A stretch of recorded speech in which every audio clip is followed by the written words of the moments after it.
আসসালামু আলাইকুম। আশা করি আপনারা সবাই ভালো আছেন। তো আলহামদুলিল্লাহ আমিও ভালো আছি। তো আজকে আমাদের 9টা-10টার নাস্তা। চাউমিন রান্না করেছি, আমি বাড়িতে রান্না করেছি। এই যে চাউমিনে আমি আলু, গাজর, টমেটো, ধনেপাতা, কাঁচা লঙ্কা দিয়ে রান্না করেছি। আপনারা বাড়িতে বানিয়ে খাবেন।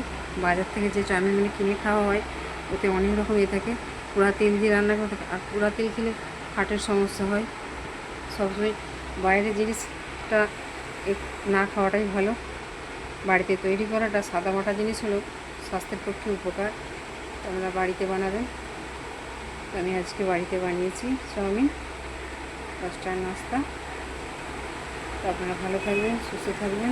ভিডিওটা ভালো লাগলে একটা লাইক দিয়ে শেয়ার করে অন্যকে দেখার সুযোগ করে দেবেন, আর আমার পাশে থাকবেন, আর আমার পেজটা ফলো করে দেবেন প্রত্যেকটা ভিডিও পাওয়ার জন্য। নিত্য নতুন দেখা হবে পরবর্তী ভিডিওতে। আমার জন্য দোয়া করবেন। টাটা, খুদা হাফেজ।